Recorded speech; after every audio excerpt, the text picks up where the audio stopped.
Please be advised, this episode of Momsters discusses medical procedures, blood, and miscarriages. If you have difficulty with these topics or are easily triggered, we understand if you'd skip to the next episode. Thank you. Are we rolling? Yeah, what are we doing? Are we starting? Oh, okay. Because we're just talking with... you want to intro us in? Welcome to Momsters Podcast, the podcast where we try to stay on topic and epically fail at fighting our ADD symptoms. Hello! I'm Carmi. I'm Lauri. Welcome to Momsters. Monster! So we're at 10 weeks this weekend. Before the baby comes. Not 10 weeks into your pregnancy. Yes. 10 weeks to go, 30 weeks down. So I'm very excited. Third trimester. Made it. And I can't wait to not be pregnant anymore. I can't wait to meet the baby. I know. I saw something on one of my friends posted. Actually, she has a really cute account. It's called My Journal Brought to Life. And she said yesterday, I'm feeling grateful and grumpy. And I was like, that is my pregnancy mood. Feeling grateful and grumpy. Because it's such a convergence of feelings. Like, I had such a hard time getting to this point and, you know, feeling good about the fact that, like, I'm going to have this baby. This, you know, because I had such a hard time last year with miscarriages. Right. And so I'm so grateful that this pregnancy stuck and is healthy and is coming to full term now. But at the same time, it really sucks. It's been like a shitty pregnancy. It has not been a fun experience. Remember when I read your cards and I told you December? Yeah, I do. Oh, we should do card reading one day. Yeah, we'll have to do we that. Have to do that. Yes. But I read your cards and I said December. Mm-hmm. Yes. So that's when I knew. And you're like, oh no, I think I was pregnant then. Yeah. Like, I don't even and know. It wasn't. And that wasn't the right pregnancy. Yeah, so yes. December. I had 2 miscarriages last year. One was very early on. It was a chemical pregnancy, so it didn't really physically affect me too much. The second one I had, like, it was back to back. So it was December and then January I was pregnant again. And that experience was heart-wrenching.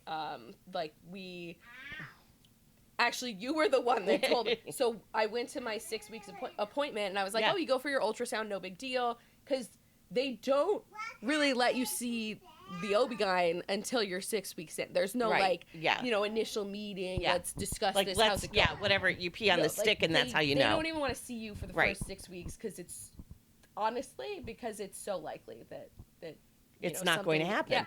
I mean, the stars have to align in order for you to get... It's like 1 in every 10 women have a miscarriage for their first pregnancy. Yes, and you don't even... I mean, it's totally underreported because you have no idea how many people have chemical pregnancies. I knew because I was constantly testing. Right. But if I hadn't been constantly testing... You would have never known you were pregnant. It was kind of like that one was a bad period. The second one, I went at 6 weeks, and... I wasn't expecting anything to be wrong. So I went by myself. Patrick was at work. And there was nothing on the ultrasound but a placenta and a gestational sac. Yeah, it was, everything was empty. And so I didn't know what that meant. I called you, and I was like, what's going on? Right. And you were like...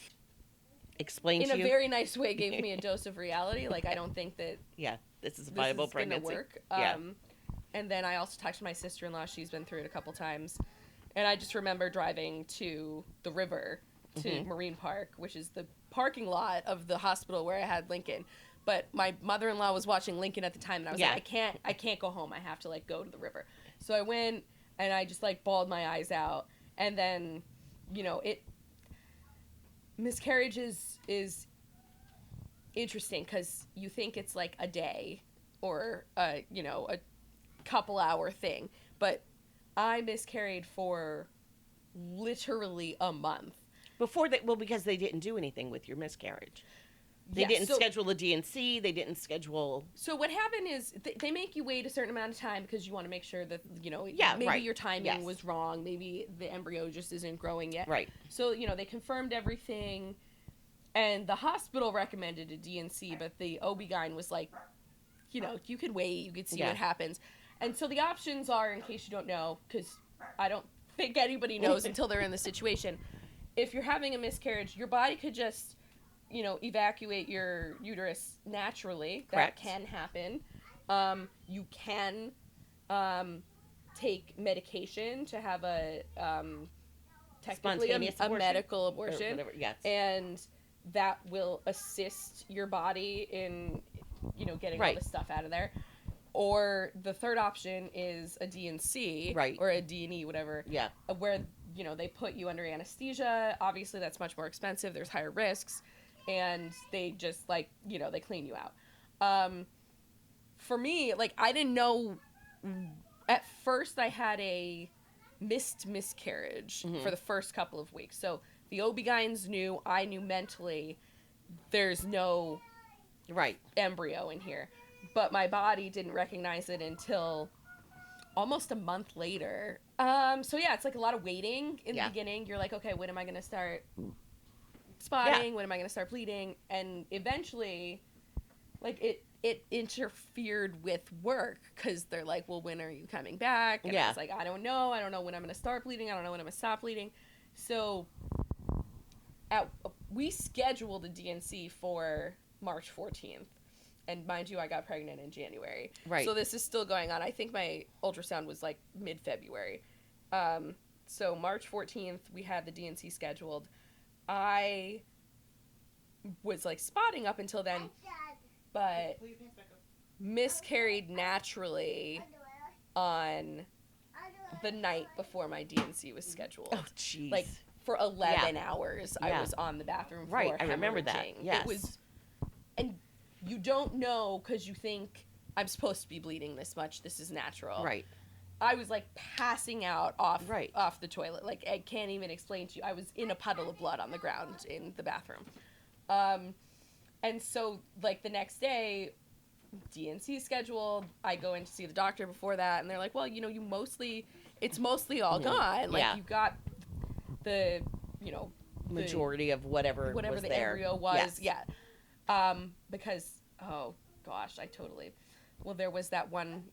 there was one ultrasound where there was a heartbeat. Yeah. And so there was something in there at one point. But, so I got most of it out by myself, naturally. But, that's just, it's not always perfect. You don't get to decide I'm having a natural miscarriage. And that's, Right. And so I kept bleeding and bleeding and bleeding because your body's trying to flush it out. And whatever's left behind. There's a little bit of placenta left that's just stuck and it's not coming out. And eventually, your body doesn't want... I think if you leave it in there forever, you die of sepsis. Right. So your body's like, we need to flush this out. We need to flush it out. And so I was bleeding for a whole month after that. At one point, they gave me the abortion pill. Right. So that it could aid in getting... Was that the same thing as Plan B? It's not Plan B. No, it's a totally different one. Okay. Oh gosh, I'm gonna. I don't know. I haven't been pregnant in a long time. Misoprostol. I don't know. So there's two different pills, and again, this is not medical advice. I'm not a doctor. I don't know what I'm talking about. But there's two pills that you take when you have a voluntary abortion. Right. Misoprostol and mifepristone. I'm sure I'm saying it wrong.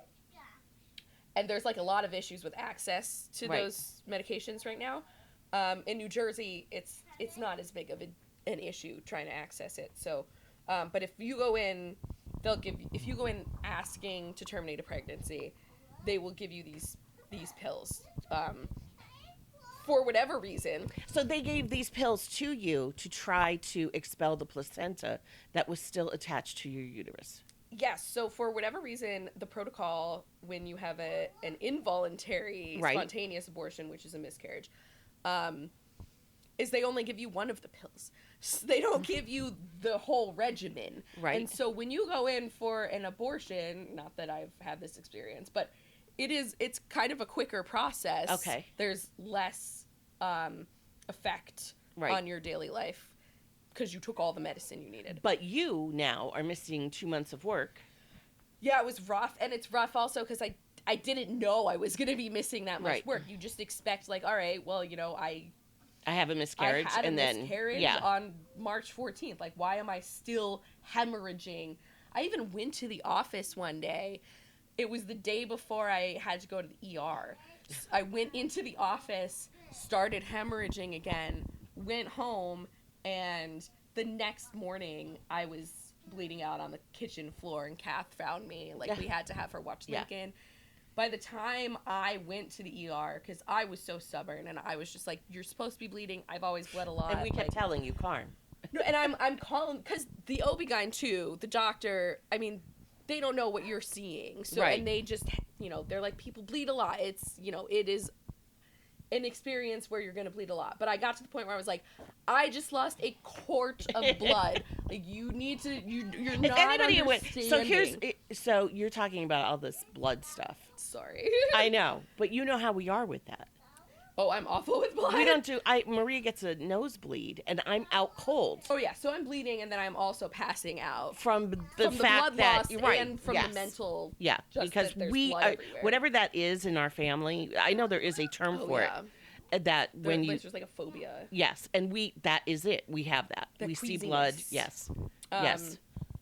Yeah, so eventually... You ended up in the hospital. Eventually they convinced me that I needed to go to the hospital because I couldn't... I mean, by that time, I could barely move. I had lost so much blood over the course of so many weeks. And it was your hemoglobin that when they tested you was very low.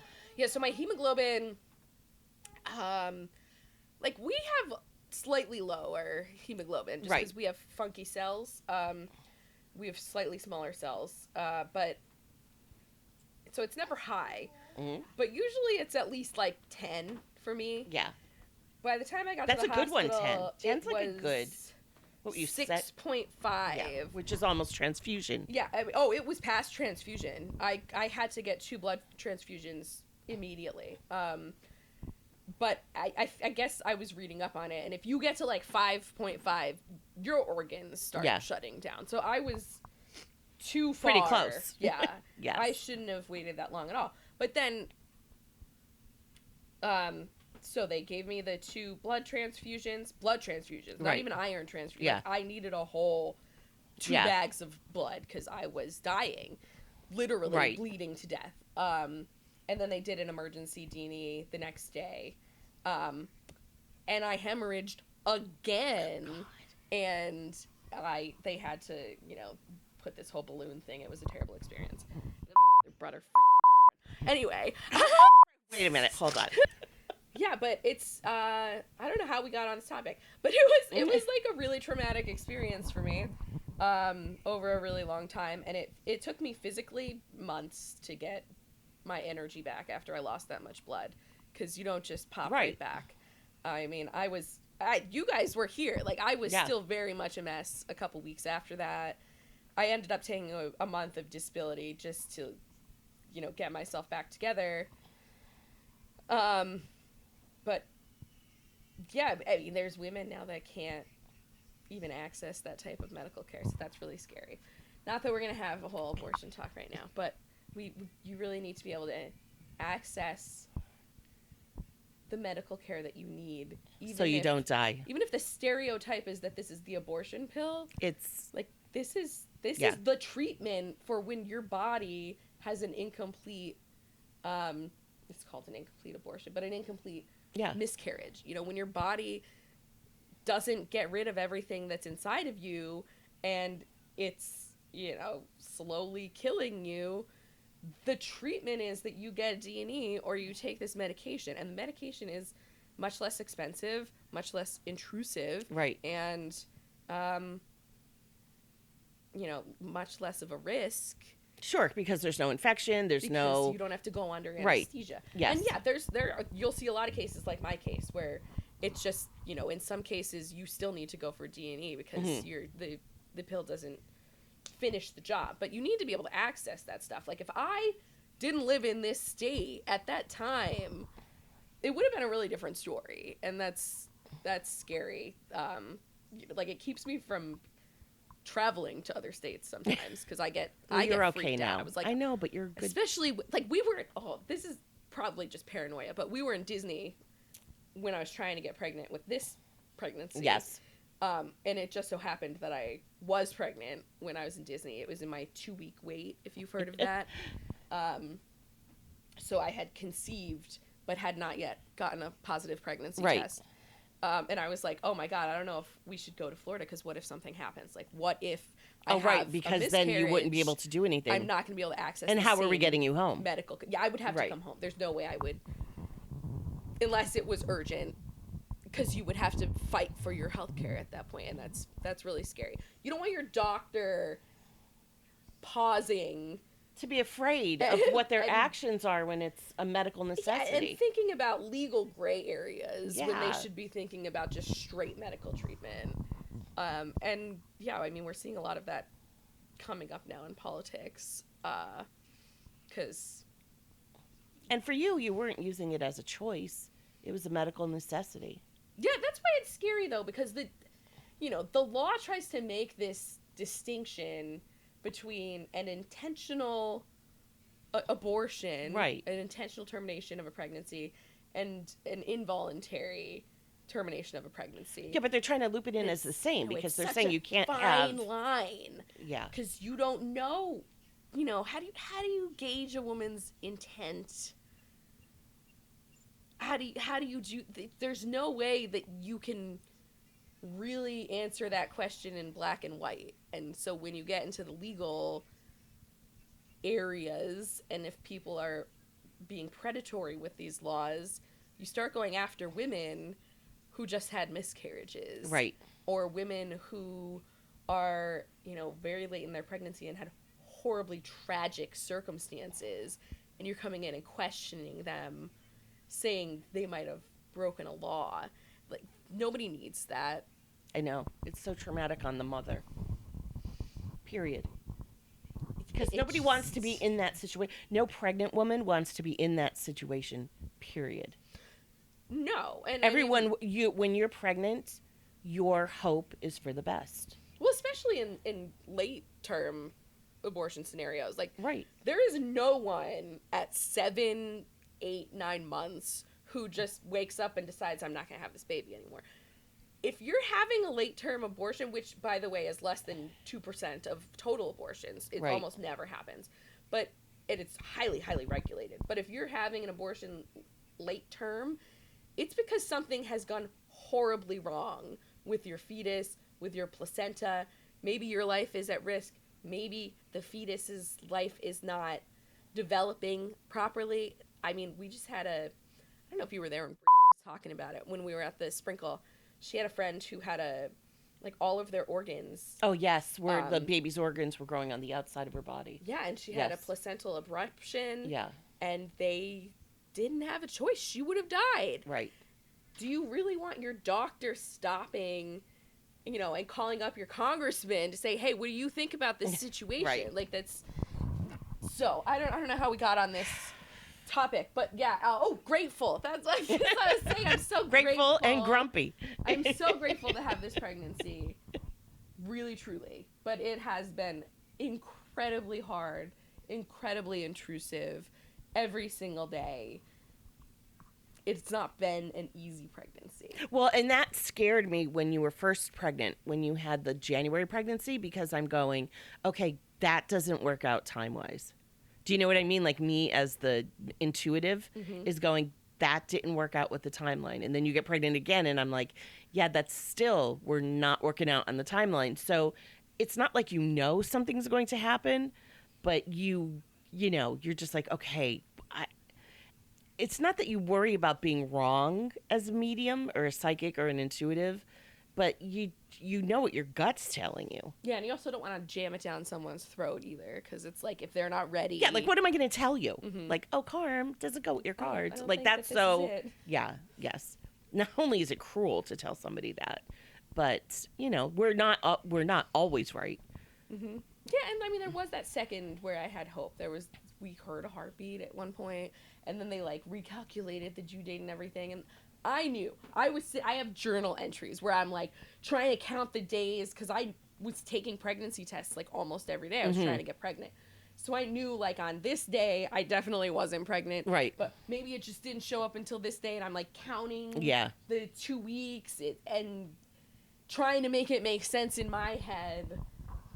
That's the worst, because I had not the same experience of you, but a similar experience where I went for because I was 35 when I got pregnant, and they had me go to be, because you're advanced maternal With Robbie, age. right? Your first pregnancy? It was before Robbie.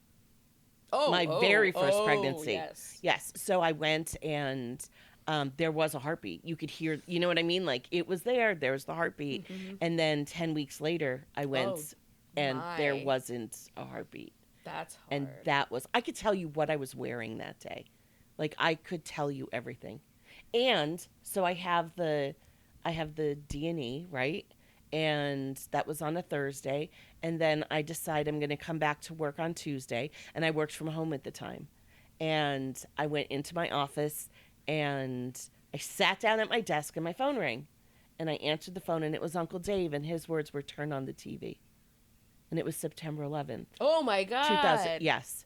So there was like, that's so emotional. Your hormones are already so heightened. You're emotional for like so many reasons at this point. You are just, you don't know what to be sad over. You know what I mean? Like, you're like, yeah. But there is this expectation, even like I very much put the expectation on myself too, but there's this societal expectation that like, okay, you had a miscarriage, like take a week or like take a day, and then you're going to be able to just like pop back into it. But not every miscarriage, not every D&E is that straightforward. Like there's super strange circumstances like mine where you end up hemorrhaging for a whole month, and like you shouldn't be hemorrhaging at work. Like, you need to I be think at what home. other people don't take into consideration is, what if that was the only pregnancy you could have had? Right?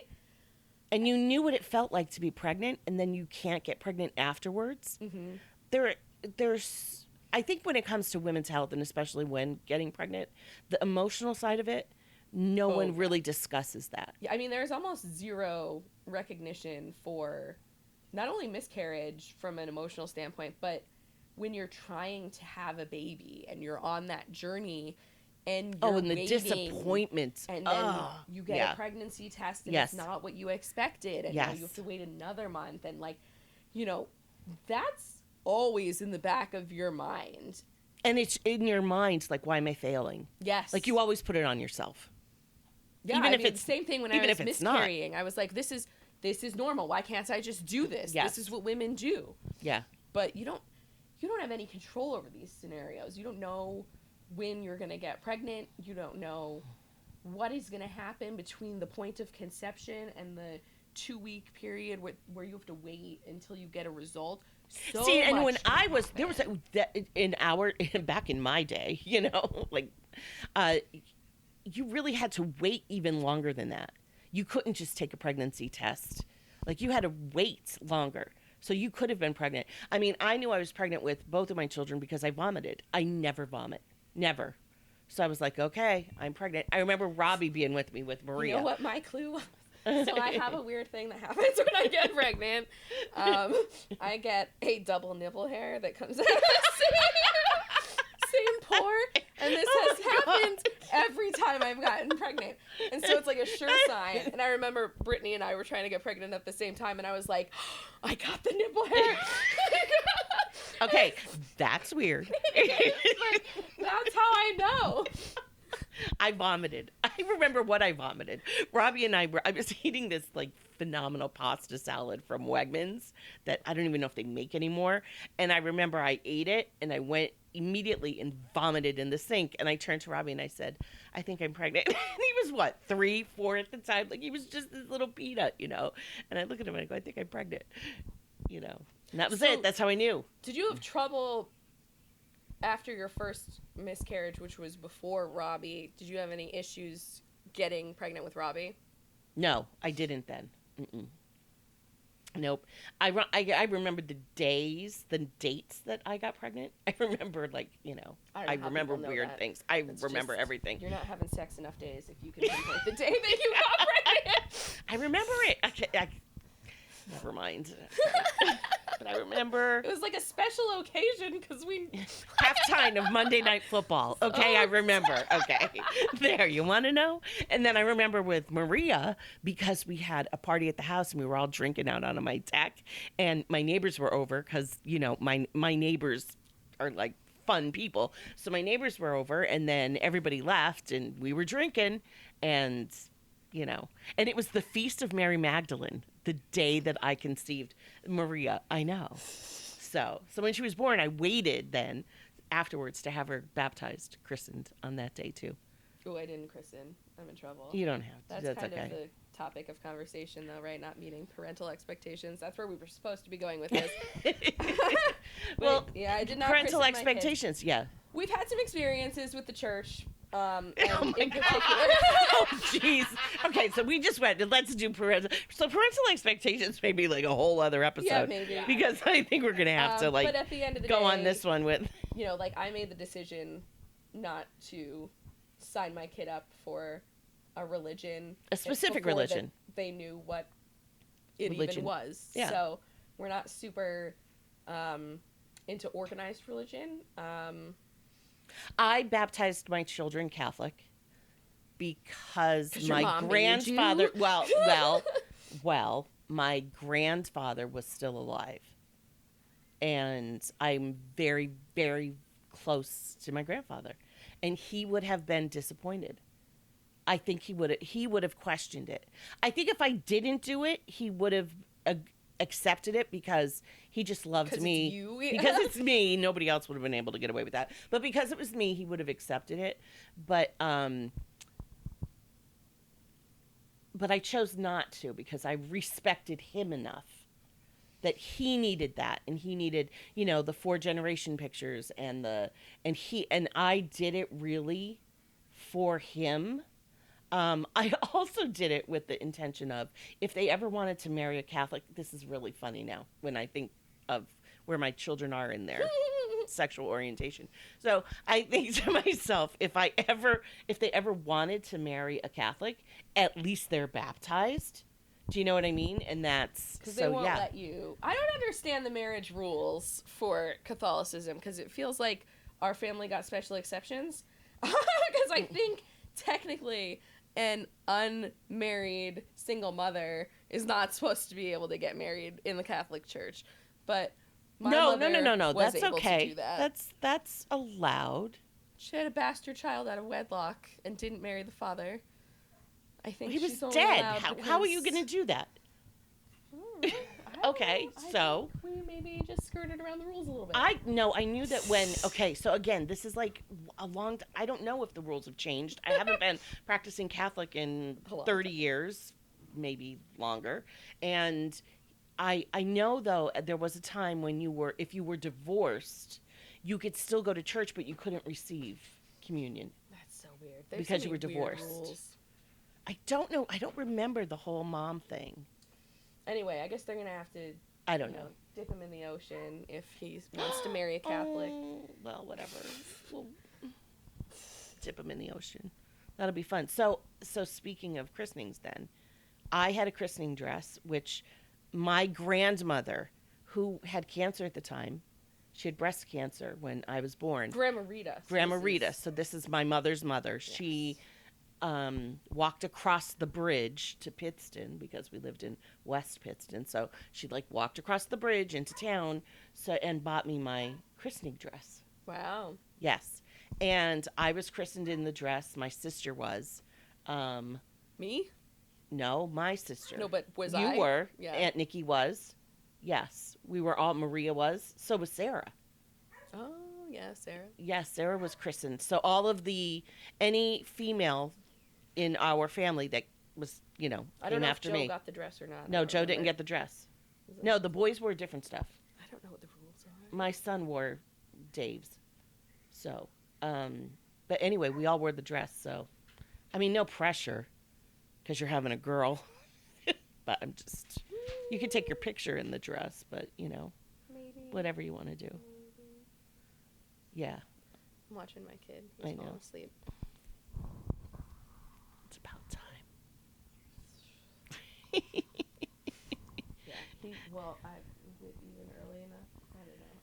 He's been taking naps at like 6 p.m., which is... Oh, so it's earlier than 6 p.m. We're okay. We're mid-afternoon, I think.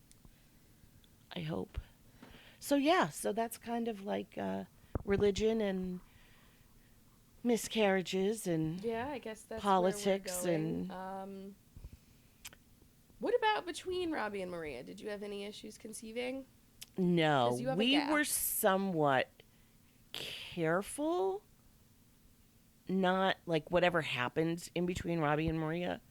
And then I don't know what made us go. I don't even know how Maria came around then. Then all of a sudden, like Shazam, I was pregnant. Here's Maria. So, yeah. I think it worked out perfectly, though, with the two of them. Mm-hmm. Okay, so you want to hear a freaky story? I could tell you a real freaky story. You ready? Robbie hates when I tell this story, but I'm going to tell. All right. So when Maria was born, Aunt Angie was a certain age, right?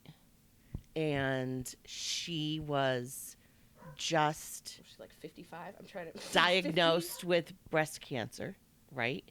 So Maria was born, and then Grandma had to go back because she came to help me, and then she had to go back because she was visiting me. I live an hour from her.